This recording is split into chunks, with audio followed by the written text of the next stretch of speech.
¿Qué ha tenido que ver con la reunión del Club Bilderberg? Que estará usted pensando, ¿y eso qué es lo que es? ¿Un estilo arquitectónico? No.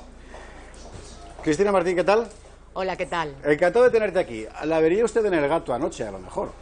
Pero vamos a tener una conversación pelín distinta sobre lo que en El Gato se habló ayer. Cristina Martín Jiménez, si hay un especialista español en el Club Bilderberg, es ella. Ha publicado varios libros, el primero de ellos además con Incidente Misterioso, por así llamarlo, en fin, adosado, ¿verdad? Mucho misterio detrás de Bilderberg. Mucho misterio. Y Los Amos del Mundo es un magnífico libro porque, le voy a contar una cosa, seguramente no hay nadie menos conspiranoico que yo en el mundo, pero sería esta la primera época de la historia de la humanidad en la que no hubiera conspiraciones. Siempre las ha habido y cualquiera que se dedique a la historia las conoce porque deje las cuentas, ¿no? Bueno, el Club Bilderberg desde hace unos cuantos años es uno de los permanentes objetos de referencia en esta materia, como lo fue antes de ayer la trilateral, y en otros tiempos pues, se podía hablar de la masonería, etcétera. Que, insisto, se les han recubierto de una especie de retórica contraofensiva que hacen que tú digas masonería y la gente diga, ¡ah, un conspiranoico! Recuerdo que en la Segunda República Española, por ejemplo, la mayoría absoluta de las cortes eran masones, pero no lo decían ellos, no era ningún misterio. Bueno, ¿qué es el Club Bilderberg, mi querida Cristina? Esa es la pregunta del millón. Empezamos bien. Y podríamos estar horas y horas debatiendo y explicando y sacando tramas para que las personas que lo desconocen por fin tengan una idea clara de qué es el Club Bilderberg, pero intentemos sintetizarlo. Es la estructura de poder que ha dominado el mundo, que ha planificado el mundo después de la Segunda Guerra Mundial.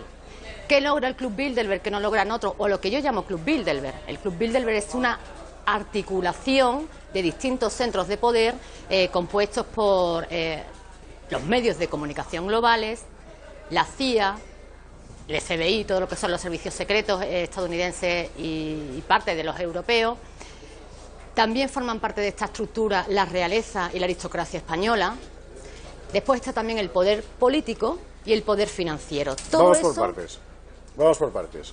Uno, ¿por qué dices que desde la Segunda Guerra Mundial, cuando después de la Segunda Guerra Mundial hemos conocido otros centros de poder, digamos, transnacional? Porque ellos son los que articulan y crean esos centros supranacionales. ¿Qué decir? Hablemos de fechas. ¿Cuándo aparece como tal? ¿Cuándo nace? ¿Cuándo se puede hablar ya de Club Bilderberg? Podemos empezar a hablar de los cimientos del Club Bilderberg en el año 1948, con el movimiento europeísta y el Congreso de La Haya. Es decir, movimiento paneuropeo, Calergi, todo Habsburgo, todo eso. Exactamente. Y ahí está el señor Rettinger, que es el secretario de ese Congreso de La Haya, que organiza ese congreso y que después organiza el Club Bilderberg para poner en conexión los grandes capitales, los grandes políticos del momento, los medios de comunicación, en una reunión que se llamó la Conferencia Bilderberg, que se celebra en el Hotel Bilderberg en 1954. Que se llama así por eso, hay que recordar que estamos hablando del nombre, es un sitio físico. Exactamente, que era propiedad del príncipe Bernardo de Holanda, que él no es el ideólogo, como algunos escriben o como algunos pueden. El ideólogo es este señor polaco, él es el anfitrión en relaciones públicas del club. Bien, te hago un paréntesis. Estamos en 1948, el mundo acaba de verse barrido por la Segunda Guerra Mundial, son muchísimos los que, desde latitudes ideológicas enteramente contrapuestas, coinciden en que esto no puede volver a pasar, y entonces empiezan a imaginar formas de llegar a acuerdos internacionales, crear estructuras lo suficientemente sólidas como para que la guerra no vuelva a ser posible. En Europa se mueven Schuman, Monnet, De Gasperi, etcétera, tratando de encontrar, en fin, ese tipo de acuerdos. Es decir, hay, por así decir, un movimiento de opinión para que no pueda haber otra vez guerra. Y lo que se les ocurre a muchos de ellos es recuperar la idea del Estado mundial kantiano y tal, un libro de Junger, por ejemplo, del Estado mundial. Creemos estructuras transnacionales. Hasta ahí. Celebran la conferencia de Bretton Woods, ¿vale? En el 44, en Estados Unidos, antes de acabar la guerra, ya le estaban vendiendo la piel del oso, la suya. Bueno. Ahí está el señor Rockefeller como consejero, sí, claro. Y están muchos de estos personajes que aparecerán luego en Bilderberg y crean la ONU. Crean el Fondo Monetario Internacional, el Banco Mundial, todas esas tramas que confluyen todos los años en la reunión anual del Club Bilderberg, pero que están trabajando durante todo el año. Es decir, que entonces recomponiendo tenemos, por ponerle, porque estoy haciendo todas estas preguntas, Cristina, me vas a perdonar, porque yo es que soy de los de Santo Tomás del Dedo. Ay, yo. ¿Sabes? Entonces, claro, uno dice Club Bilderberg y se imagina un montón de gente misteriosa que se reúne en un sitio para empezar a mandar. Es al revés, es decir, es la gente que manda que se va a un sitio para organizarse. Y a donde se van no es nada misterioso, sino que es, como decir, transparente, todo el mundo sabe quiénes son, precisamente porque tienen ese poder, se reúnen y no van a hacer nada oculto o malo o siniestro, sino que precisamente van en nombre de poderes, en principio, legítimos. Bueno, pero de transparente nada, ¿eh? Ahí es donde estamos, claro. Es decir, ahí se está dando en la llaga, y ahí aquí, está dando claro, ya en la llaga. exactamente. Y a partir de aquí es cuando la cosa se complica, porque hasta este momento esto es simplemente una reunión internacional de gente que manda mucho, que tiene todo el sentido del mundo que lo hagan, porque tienen que ponerse de acuerdo. La cuestión es cuando esa gente que manda mucho empieza a ponerse de acuerdo en tomar decisiones que les interesan a ellos y que no comunican a los pueblos sobre los que descansa su legitimidad.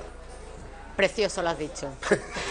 Yo ya no sé qué Y hago aquí yo se aquí hoy. complica la cosa, venga. Entonces, ¿a partir de cuándo se complica la cosa? A partir de cuando se complica la cosa, pues la cosa, Javier, realmente para Bilderberg se está complicando ahora. Porque mira, en el año 73 dijo el premio Nobel de Medicina, el señor Lorenz. Conrad Dijo, Lorenz, efectivamente. Exactamente. Gran etólogo.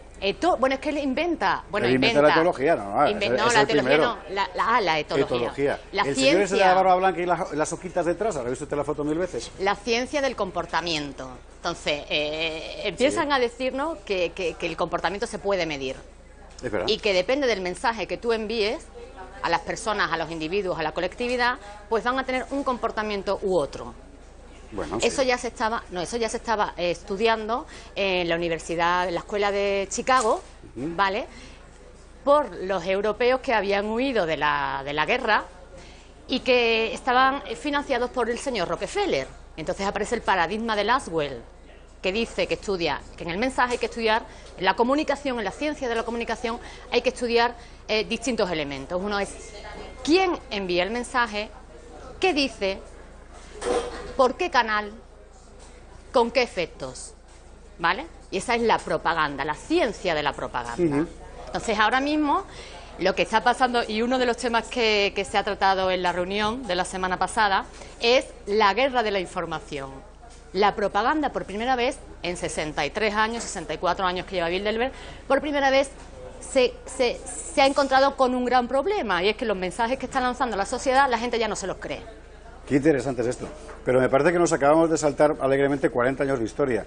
Y como tenemos tiempo, porque esta tortura a la que te estoy sometiendo va a durar todavía un cuarto de hora más, querría completar los huecos. Es decir, Bilderberg se articula como un, digamos, escenario de encuentro de gente poderosa desde muy temprano. Y todo este tiempo permanece. Sí, con mucho éxito. Ajá. Con mucho éxito.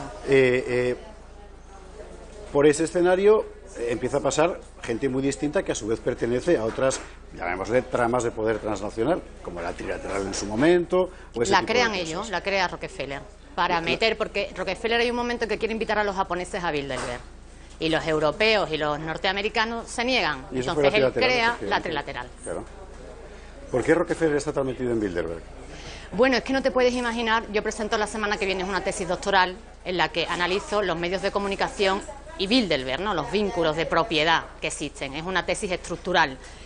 Y es sorprendente cómo Rockefeller es tan desconocido por las personas, que nos parece que simplemente es un señor rico, y la trama, la revolución cultural que provoca. O sea, señor. todo el arte del siglo XX es el señor Rockefeller. El MoMA es la antigua casa de la familia Rockefeller.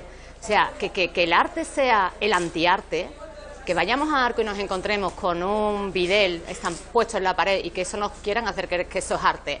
Eso es el señor Rockefeller Eso es la Fontaine financiando de Duchamp, eso que tú dices. Sí, a, sí, el sus, ordinario a aquel. sus artistas rocambolescos, porque este señor lo único que ha tenido es dinero. Una cosa que yo siempre he defendido es que el hecho de que tengan o que se autocalifiquen como los sabios no les da la capacidad de ser sabios, ¿no? No se lo otorga. Lo que han tenido es muchísimo dinero Sí. para poder comprar a mucha gente, para poder planificar y diseñar el mundo que a ellos les venía bien, pero de sabios nada. Cristina, yo sinceramente creo que no son sabios, no hay más que ver cómo va el mundo. Ahora bien, no es solo dinero. Es decir, hay una orientación ideológica muy concreta. Es como lo que pasa con Soros. O sea, Soros no es solo un millonetis.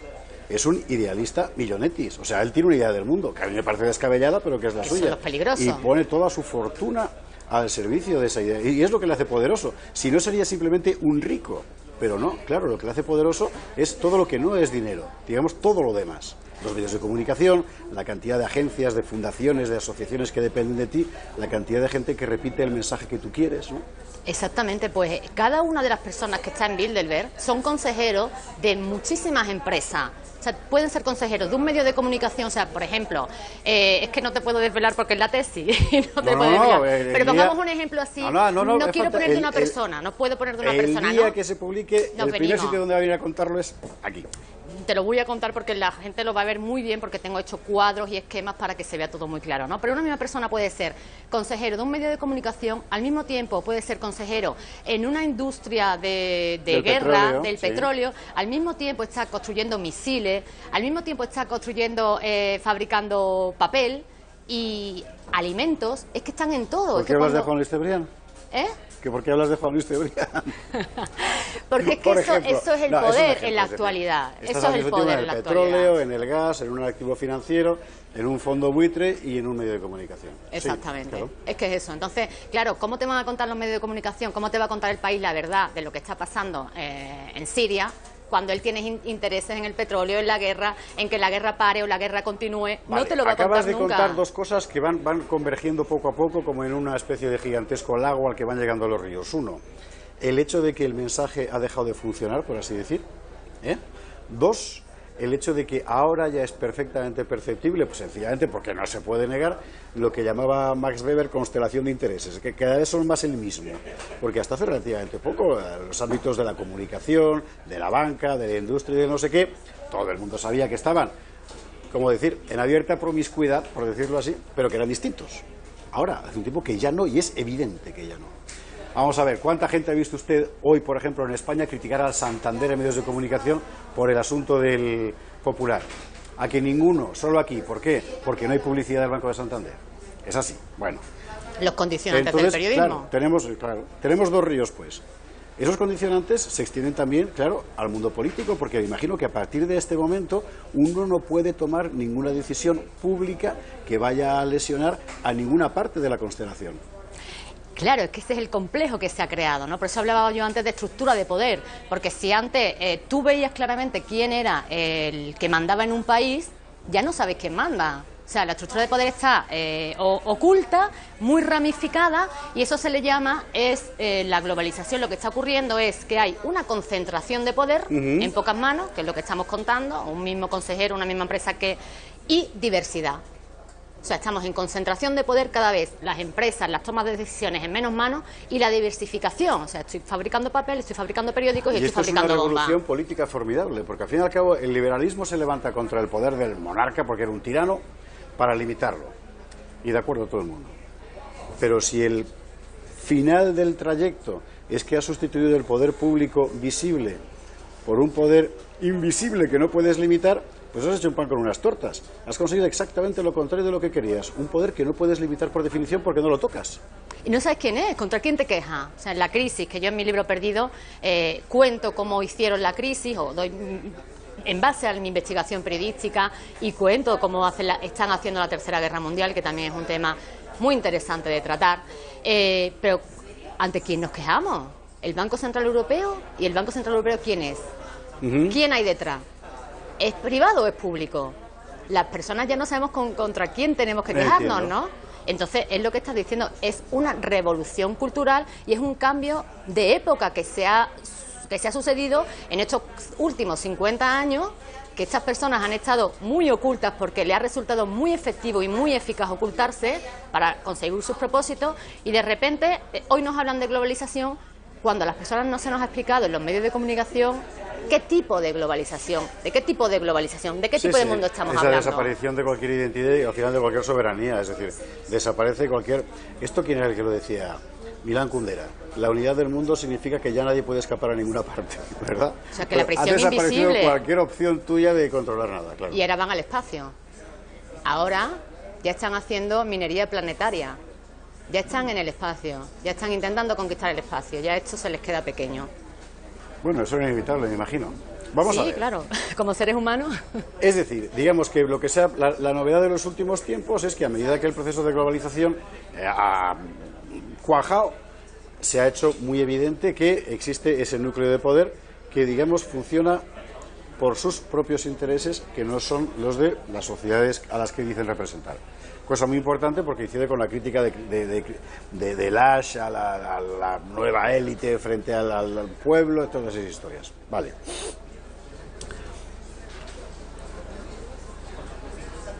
¿Cuántos españoles, de qué tipo y por qué forman parte de esta estructura? ¿Cuántos españoles? Pues España llega tarde a Bilderberg, porque cuando Bilderberg se funda, aquí había un autoritarismo, llamémosle así, ¿no? Que preservaba el status quo. Entonces, eso va contra la ideología de la globalización. ¿Vale? Con lo cual, en ese momento ya hay muchos contactos. En mi libro Los planes del Club Bilderberg para España cuento toda esa época con documentos desclasificados de la CIA y de la NSA.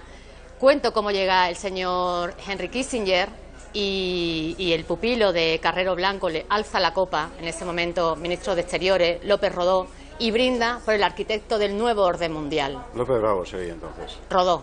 ¿Era López Rodó? López Rodó. Sí, en ese momento, en el 73. ¿Y brinda por? Y brinda por el arquitecto del nuevo orden mundial. España, esto está en ABC, ¿eh? Esto es hemeroteca. Es genial. Esto es hemeroteca. Desde luego, don Laureano, ¿quién nos lo iba a decir? En fin.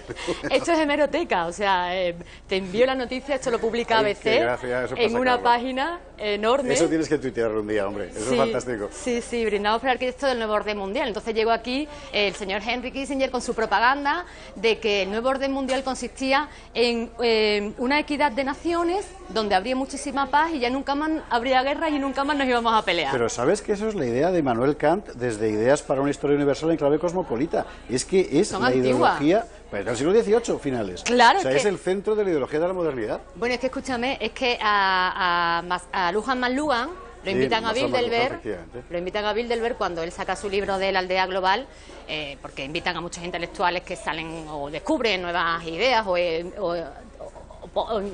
Es el del medio, es el mensaje. No sé qué, el canadiense con un bigotito muy simpático. El medio es el mensaje que salía en las películas de Woody Allen. Entonces lo invitan y dice, me he venido muy decepcionado porque son mentes del siglo XIX intentando conquistar el siglo XX. Está bien eso. Y no se dan cuenta de que en el siglo XX la información viajará a la velocidad de la luz. Entonces esto va muy vinculado a lo que ha pasado este fin de semana pasado en Bilderberg. La propaganda ya no le funciona. ¿Cómo controlan? Y han estado allí el director de The Economist, de Corriere della Sera, de Bloomberg, todos los directores que ya no aparecen algunos con su nombre de nacionalidad, sino por delante le ponen INT, de internacional, ya son globales, ya son internacionales. Yo no sabía eso. Y estos detalles, esos son los que más me gustan a mí, es que esos detallitos son los divertidos. Y es la desaparición de la identidad nacional, claro. Que es en lo que están. Claro, entonces han estado comiéndose la cabeza de por qué tenemos que hacer ahora para seguir engañando a las personas, para seguir manteniéndonos en el poder. Porque como dice mi tutor de tesis, mi director, toda estructura de poder necesita una estructura de comunicación para perpetuarse en el tiempo. Absolutamente. Y con Trump, con el Brexit, con la falta de líderes, con la falta de las personas que ya no se comprometen con ese proyecto, porque ya están viendo... pues se les están sufriendo una grave crisis. Y con el caos que ha supuesto desde el punto de vista, en el mejor de los sentidos, porque es un caos creador, en el mundo de la comunicación, Twitter y Facebook y demás. Claro, por pero es que eso son sus propietarios. Por eso lo que hemos visto, sobre todo en el último mes, que es alucinante, es la convergencia de todos sobre la idea de que hay que empezar a controlar, pero ya. Qué cosas, ¿eh? Es que no se han dado cuenta, ¿no? Cuando en los palacios franceses, en la Ilustración, decían, no, el pueblo tiene que leer, ¿no? Hay algunos pueblos, no se dan cuenta que cuando el pueblo lee son libres, ¿no? Decían, no, es que tienen que leer la Biblia por ellos mismos, pero es que aparte de leer la Biblia, pues van a poder leer libros de medicina, van a poder leer libros de ciencia, van a poder leer... Y cuando las personas leen y conocen, son libres. Nos quedan 2 minutos y se me ha escapado como un boxeador en las cuerdas de la pregunta de los españoles. ¿No cree usted que a mí se me ha pasado desapercibido? Bueno. Entonces, vamos a ver. Hay muchísimo. Que me conste a mí. A ver, voy a empezar yo. Estructuras políticas. Yo sé que Partido Socialista y Partido Popular desde hace mucho tiempo tienen una relación, digamos, íntima. Y además comparten el proyecto de la globalización, es su visión de las cosas. No sé si al margen de estos dos partidos, y el separatismo catalán también juraría, por cierto, pero esto ya no estoy seguro. No sé si además de estos partidos hay otros. En el mundo de la comunicación, sé que los grupos fundamentales de comunicación, los más importantes, están metidos de hoz y coz en la misma historia. Y desde el punto de vista financiero, sé que, me van a perdonar, pero ya digo que aquí no hace publicidad, el Santander es el mascarón de proa. Y ahora, tú que eres la que sabe, añádeme. Bueno, pues mira, el primer español que va a Bilderberg es el señor Fraga. Lo invitan en el año 77. Y él escribió un libro sobre el nuevo orden mundial, se titula así, yo me lo he leído. No tiene nada que ver con el nuevo orden mundial que predicaban ellos. No tiene nada que ver, además Fraga era un politólogo de la escuela antigua de Carl Smith y eso, en fin. Claro, pero él estudia desde el punto de vista del derecho, del derecho comunitario, si eso se puede llevar a cabo o no. ¿Vale? Y ese es el libro del nuevo orden mundial del señor Fraga. Después empiezan a aparecer en los años 80, pues tenemos al señor Solana, que años después se convierte en el secretario general de la OTAN. El señor Solana, Javier Solana. Porque Luis también es para echarle de comer aparte, pero bueno. Y esto será en la Comisión Española de la Trilateral en aquel momento. Exactamente. También tenemos al señor Antonio Rodríguez Walker, que ha sido el despacho oficial de los Estados Unidos en España desde los tiempos de su padre. Exactamente. Entonces él, hace 2 años, escribe un libro de memorias y dice: la Trilateral y Bilderberg son el cerebro del mundo. Ya lo entendemos por qué, ¿no? Pura propaganda. Sí, claro. También tenemos en los últimos años, bueno, en esta ocasión ha ido Albert Rivera. Que no es exactamente el cerebro del mundo, pero bueno. No, pero es una joven promesa para ellos. Claro. Sí, imagínate si ellos ven a Albert Rivera como la joven promesa. Cuando Soraya fue, era importante, pero no tanto. Y realmente fue ir y convertirse, bueno, y consagrarse, por así decir. Tenemos también los premios Príncipes de Asturias con Bilderberg. Matías Rodríguez Inciarte es Bilderberg. Sí, claro. Los premios Príncipes de Asturias, que son la proclamación de lo políticamente correcto. Princesa ya. Oye, hablando ya sé que me queda poco tiempo, hablando del tema Rivera y demás. Vamos a ver. Si usted cree que la gente que va a Bilderberg luego sacrifica un bebé por la noche y lo ofrece a la luna, olvídese. O sea, que no estamos hablando de esas cosas. Que sepamos. Es política. Claro. Es poder. ¿Qué dijo negocio. Henry Kissinger? Y finalmente el mayor afrodisíaco, el poder. Sí, eso lo dice también el de House of Cards, ¿verdad? Copiado de Henry Kissinger, seguro. Seguro que sí. Vamos a ver, una última pregunta. ¿Su poder es inevitable? Es evitable. Es evitable. Es más, nuestro compromiso, nuestra responsabilidad, por mi parte como periodista y escritora, es evitar que engañen a las personas, porque para eso estudié periodismo.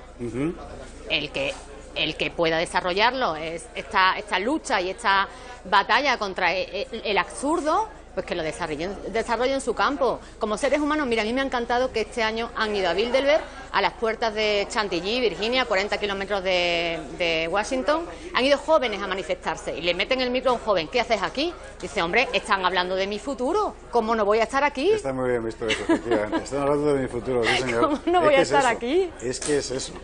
Es que es eso. Mientras la gente está aquí adocenada, pues con eso, con mujeres y hombres y viceversa, y con el fútbol y con no sé qué, tu futuro lo están decidiendo ellos, te lo venderán por tu bien y tú encima te lo creerás. Venga, hombre, un poco de orden. Como dijo el director de Facebook del año pasado, estamos aquí reunidos por el bien de la ciudadanía. El director de Facebook, Peter Thiel. ¿Les gusta aquello de l'état c'est moi? Pues eso es un poco lo mismo. Cristina Martín Jiménez, los amos del mundo. Los planes del Club Bilderberg para España, que no salgo yo, pero da igual, es importantísimo. ¿Y quién maneja los hilos del poder? Perdidos los planes secretos del Club Bilderberg, entre otras obras. ¿Vas a filmar este fin de semana en la feria? Sí, mañana voy a estar en la feria. Mañana sábado. Mañana de 12 a 2 en la caseta 156. ¿Tú vas a estar? Yo estoy el domingo. De 12 a 2 en la caseta 74. Pero aquí la que ha venido a hablar de su libro es ella. Entonces, mañana, Feria del Libro de Madrid. Cristina, muchísimas gracias, de verdad. Gracias a ti. Ahora, si ves un coche negro grande ahí en la puerta, ya sabes quién es. Publicidad. Volvemos enseguida.